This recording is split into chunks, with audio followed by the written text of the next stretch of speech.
Hello guys, welcome to our channel Power of Movie Lover and this is Venki. Vintage movie review series లో మరో episode తో మేము ముందుకు వచ్చేసా and ఈ రోజు మనం రివ్యూ చేయబోతున్న ఫిల్మ్ నేనే కదా నీ ప్రాబ్లం. నేను లేకపోతే నువ్వు హ్యాపీగా ఉండగలవుగా? లైఫ్ లో నీకు ఎప్పుడు కనిపించు. నాకు ఆర్య కావాలి. I hate you. I hate you. I hate you. I love you. I love you. I love you.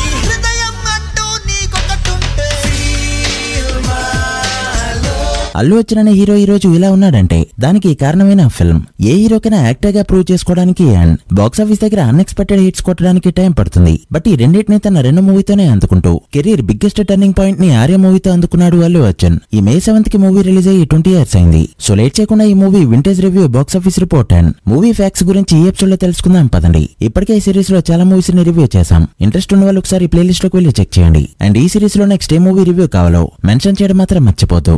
కాస్త లేట్ అయినా తప్పకుండా చేస్తాం. వీడియోలోకి వెళ్ళే ముందు ఒక చిన్న రిక్వెస్ట్, మన ఛానల్ ని కొత్తగా ఎవరైనా విజిట్ చేస్తుంటే ఒకసారి ఛానల్ లోని కంటెంట్ చూసి నచ్చితే సబ్స్క్రైబ్ చేసుకుని మాకు సపోర్ట్ చేయండి. అండ్ వీడియోని లైక్ చేసి మన ఇన్స్టా పేజ్ ని ఫాలో మాత్రం మర్చిపోతూ. మెగా ఫ్యామిలీ నుంచి చిరు పవన్ కళ్యాణ్ తర్వాత థర్డ్ ఎంట్రీ బన్నీదే.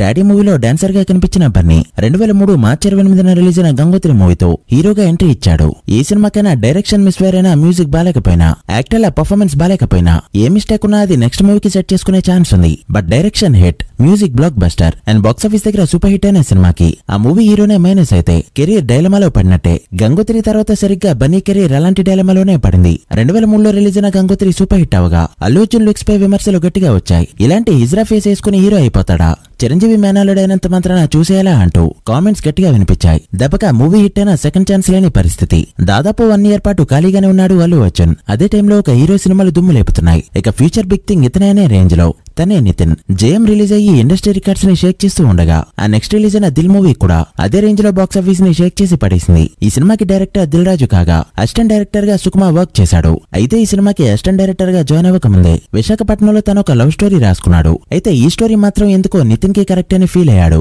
దిల్ రాజ్ కి స్టోరీ చెప్తే అడ్వాన్స్ ఇచ్చి తన నెక్స్ట్ మూవీ డైరెక్టర్ గా బుక్ చేసుకున్నాడు. బట్ స్టోరీని నితిన్ కి కాకుండా ప్రభాస్ కి వెళ్లి చెప్పమన్నాడు. సుకుమార్ కి తెలుసు ఈ స్టోరీ ప్రభాస్ కి సెట్ అవ్వదు అని. బట్ ఎంతైనా డబ్బు పెట్టే ప్రొడ్యూసర్ కాబట్టి కాదనలేక ప్రభాస్ ని కలిసి స్టోరీ అంతా చెప్పాక ప్రభాస్ ఒపీనియన్ వినకుండానే ఈ స్టోరీ మీకు సెట్ అవుదని చెప్పేశాడు. ప్రభాస్ ఫీలింగ్ కూడా అదే. మూవీని కొన్ని రోజులు హోల్డ్ చేశారు. తర్వాత మళ్ళీ నితిన్ రవితేజ వంటి హీరోల్ని కన్సిడర్ చేస్తున్న రోజుల్లో దిల్ మూవీ రిలీజ్ అయింది. అగైన్ బాక్స్ ఆఫీస్ ని షేక్ చేసి పడిస్తూ మామూలు రాజుని దిల్ రాజుని చేసింది ఈ ఫిల్మ్. దిల్ రాజు సినిమా వాళ్ళ కోసం ఒక షో ఇస్తున్నాడు. దానికి హీరో తరుణ్ ని ఇన్వైట్ చేయగా తరుణ్ బన్నీకి ఫ్రెండ్ కావడంతో తనని కూడా తీసుకెళ్లాడు. అయితే ఇంటర్వెల్ కి బయటకు వచ్చినప్పుడు సుకుమార్ అల్లు అర్జున్ చూసి ఇతనెవడో మన స్టోరీకి సెట్ అయ్యేలా ఉన్నాడని ఫీల్ అయ్యాడు. ఎవరిని కనుక్కోగా చిరంజీవి మేనలుడు అని తెలిసింది. తర్వాత ఒకసారి పర్సనల్ గా కలిసి బన్నీకి స్టోరీ చెప్తే అప్పుడే ఇడియట్ సినిమా చూసి ఒక మేనియాలో ఉన్న అల్లు అర్జున్ ఇది కదా నా ఇడియట్ మూవీ అని ఫీల్ అయ్యాడు. ఇలాంటి యూత్ఫుల్ మూవీ కోసమే కదా ఇన్నాళ్ళు వెయిట్ చేశా అని ఎక్సైట్ అయ్యాడు. సినిమాపై డైరెక్టర్ కి నమ్మకం ఉంది, ప్రొడ్యూసర్ కి నమ్మకం ఉంది అండ్ హీరోకి కూడా నమ్మకం ఉంది. బట్ సంబంధం లేకుండా వచ్చిన అల్లు అరవింద్ కి నమ్మకం లేదు. ఏదో తేడా కొడుతుందనే ఫీల్ లోనే ఉండేవారు. అయితే ఒకసారి అల్లు అరవింద్ ఇంటికి వెళ్లిన వివి వినాయక్ గారు, మీకు సుకుమార్ గురించి తెలియట్లేదు, చాలా టాలెంటెడ్ కుర్రాడు, నన్ను నమ్మి మూవీని ఓకే చేయండి. ఒకవేళ సుకుమార్ ఈ సినిమాని తీయలేకపోతున్నాడని మీరు ఫీల్ అయినప్పుడు మిగిలిన సినిమాని నేను డైరెక్ట్ చేస్తా అని చెప్పి అరవింద్ కి కాన్ఫిడెన్స్ తీసుకొచ్చాడు. అలా మొదలైంది ఆర్య ఫిల్మ్. బట్ అయినా అరవింద్ కి ఇంకా డౌట్ పోలేదు. సరే కొత్త డైరెక్టర్ కదా, ఒక వారం పాటు షూట్ చేద్దాం, అవుట్పుట్ బాగా వస్తే ఓకే, లేదంటే వదిలేద్దామని సినిమాని స్టార్ట్ చేశారు. కట్ చేస్తే సుకుమార్ టెకింగ్ కి అరవింద్ తో పాటు producer Dil Raju, hero Allu Arjun, cameraman Rathnavelu and editor మార్తాండ్కే వెంకటేష్ అంతా కూడా షాక్ అయ్యారు. అంత డిఫరెంట్ గా డైరెక్ట్ చేయడం వీళ్ళంతా ఫస్ట్ టైం చూస్తున్నారు. ఇక సినిమా ఆగేదే లేదన్నట్టు రెగ్యులర్ షూటింగ్ లో దిగారు. ఒక డిఎస్పీ తప్ప రిమైనింగ్ అంతా ఆల్మోస్ట్ కొత్త వాళ్ళే. సినిమాని చాలా లిమిటెడ్ బడ్జెట్ తో తీద్దామని అనుకున్నారు. బట్ చాలానే ఖర్చయింది. మూవీ షూటింగ్ టైంలో ప్రతి ఒక్కరికి షాక్. అసలు గంగోత్రి చేసిన అల్లు అర్జునేనా ఇది అని. Surgeries or whatever maybe తను చేసుకున్న మేకోవర్ ఆ రేంజ్ లో ఉంది. మరి ఓ పక్క Sukumar direction, Rathnavelu cinematography, movie story and screen play. అసలు శివ మూవీ తెరకెక్కిస్తున్నప్పుడు మూవీ టీం అంతా ఎలా అయితే ఫీల్ అయ్యారో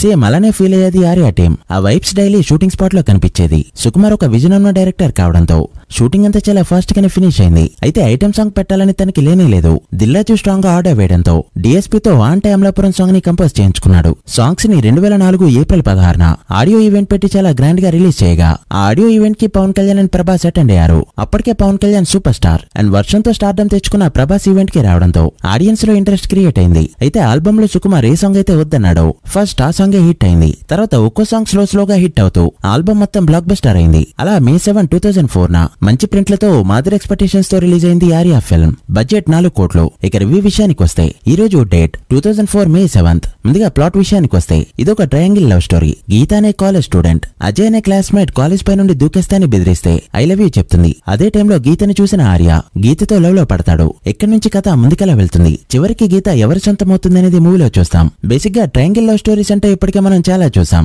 బట్ కాలేజ్ బ్యాక్ డ్రాప్ లో ఇలాంటి ఒక ఫ్రెష్ కాన్సెప్ట్ తో మూవీ రావడం ఇదే ఫస్ట్ టైం. ఆ కాన్సెప్ట్ కి తగ్గట్టు గ్రిప్పింగ్ గా ఉండే స్క్రీన్ ప్లే, దానికి తోడు Devi Sri Prasad music, simply wow. ఈ మధ్య college backdrop love stories అంటే ఒకటే స్టైల్లో వెళ్తున్నాయి. హీరో హీరోయిన్ పక్క ఇంట్లోనే ఉంటూ గొడవ పడ్డాం, తర్వాత గొడవల నుంచి ప్రేమ మొదలవడం, పెద్దలు ఒప్పుకోకపోవడం, చివరికి ప్రేమదే విజయం లాంటి కథలు గత 4-5 ఏళ్లుగా ఇలాంటి సినిమాలు చూస్తూనే ఉన్నాం. చిత్రం నువ్వే కావాలి, నువ్వు నేను, ఆనందమే సొంతం అన్ని సినిమాలు దాదాపు ఇదే ప్లాట్ తో రాగా ఈ ట్రయాంగిల్ లవ్ స్టోరీకి సుకుమార్ టేకింగ్ అడ్వాంటేజ్ గా చెప్పొచ్చు.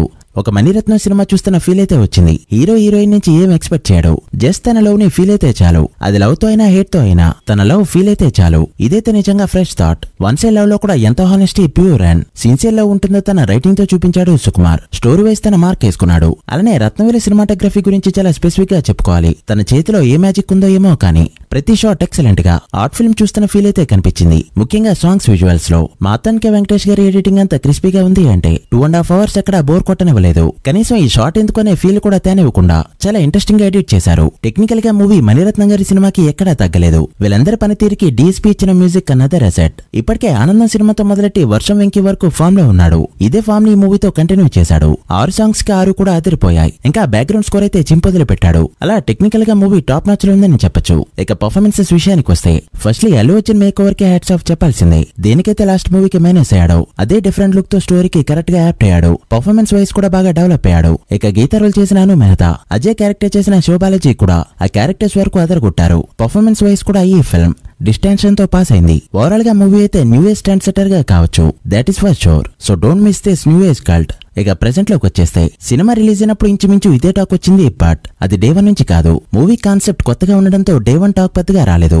ఓపెనింగ్స్ కూడా డల్ గా వచ్చాయి. చూసిన వాళ్ళంతా 10 week సినిమా అని మాత్రమే చెప్తున్నారు. ఇంత కష్టపడి ఎంతమందికి నచ్చి తీసిన ఫిల్మ్ 70 రోజుల రన్ మాత్రమే ఏంటని మూవీ టీం అంతా ఫీల్ అయ్యారు. అల్లు అర్జున్, సుకుమార్ మాత్రం ఇది 100 days సినిమా అని నమ్మారు. అల్లు అర్జున్ అయితే ఇది 125 రోజుల పాటు ఆడకపోతే పేరు మార్చుకుంటానే రేంజ్ లో తొడగొట్టే విధంగా చెప్పాడు. సెకండ్ డేకి టాక్ బెటర్ గా వచ్చింది. థర్డ్ డేకి అది హిట్ టాక్ గా మారగా ఫస్ట్ వీక్ కంప్లీట్ అయ్యేలోపు అది బ్లాక్ బస్టర్ టాక్ కి వచ్చేసింది. అల్లు అర్జున్ ఫిల్మోగ్రఫీలో ఇప్పటివరకు చేసిన 20 సినిమాల్లో ఒక రేసు గుర్రం సినిమాకి తప్పితే ఏ సినిమాకి కూడా డే 1 హిట్ టాక్ రాలేదు. అయితే ఫ్లాప్ టాక్ లేదంటే average talk or above average. తన సినిమాలన్నీ ఎలా హిట్ అయినవే. బట్ ఈ సినిమాకి రీవాచ్ వాల్యూ కూడా గట్టిగానే ఉంది. ప్రతి సినిమాకి ఒక ఏజ్ ఉంటుంది. ఏజ్ గడిచే కొద్ది సినిమాలు పాతపడిపోతుంటాయి. బట్ ఎప్పుడు చూసినా ఫ్రెష్ ఫీల్ ఇచ్చే సినిమాల్లో ఆర్య కూడా ఒకటి. అల్లు అర్జున్ రీసెంట్ గా జరిగిన 20 years యానివర్సరీలో ఇలా అన్నాడు, ఎవరి కెరీర్ అయినా 0 నుంచి స్టార్ట్ అవుతుంది. బట్ గంగోత్రి నన్ను -100 లోకి తీసుకెళ్తే ఆర్య నన్ను +100 లోకి తీసుకొచ్చిందని చెప్పాడు. ఆర్య అనేది బన్నీ కెరీర్ లోనే కాదు, టాలీవుడ్ లోనే ఒక ట్రెండ్ సెట్టింగ్ ఫిల్మ్. ఇక బాక్సాఫీస్ విషయానికి వస్తే 2004 మే ఎండ్ రిలీజ్ అయిన ఈ సినిమా డే 1 చాలా నార్మల్ ఓపెనింగ్స్ తో స్టార్ట్ అయ్యి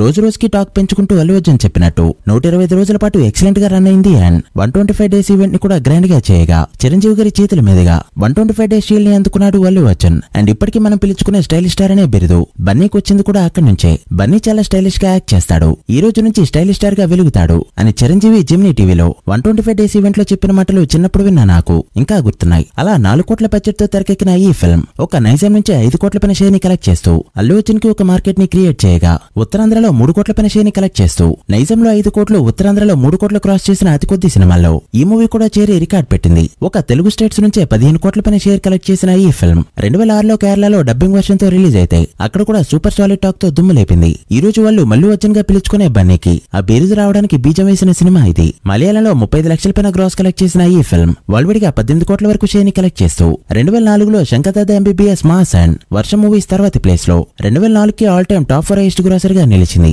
వరల్డ్విడి గ్రాస్ 30 కోట్ల పైనే. ఉదయ్ కిరణ్, తరుణ్, నితిన్ తర్వాత సెకండ్ మూవీకే 30 కోట్ల పైన గ్రాస్ కొట్టిన హీరోల్లో అల్లు అర్జున్ కూడా ఒకరు. చిన్న చేతక అవార్డ్స్ అన్ని కలిపి 20కి పైగా అవార్డ్స్ అందుకుంది ఈ ఫిల్మ్. అలానే తమిళ్, హిందీ, ఒడియా వంటి చాలా భాషల్లో రీమేక్ అయింది ఈ ఫిల్మ్. బట్ ఏది కూడా ఆర్యని బీట్ చేయలేకపోయిందనే చెప్తా. So guys, that's the review of the Arya film. మీరు మూవీని అప్పట్లో థియేటర్ లో చూస్తుంటే మీ థియేటర్ ఎక్స్పీరియన్స్ ని కామెంట్ సెక్షన్ లో షేర్ చేసుకోండి. అండ్ ఈ సిరీస్ లో నెక్స్ట్ ఏ మూవీ రివ్యూ కావాలో కామెంట్ చేయడం మాత్రం మర్చిపోవద్దు. కాస్త లేట్ అయినా తప్పకుండా చేస్తాం. సో వీడియో నచ్చితే లైక్ చేసి మీ ఫ్రెండ్స్ అండ్ ఫ్యామిలీ మెంబర్స్ కి షేర్ చేయండి. మరొక వింటేజ్ మూవీ రివ్యూతో మళ్ళీ కలుద్దాం. అప్పటి వరకు signing off. Power of movie love. Thank you.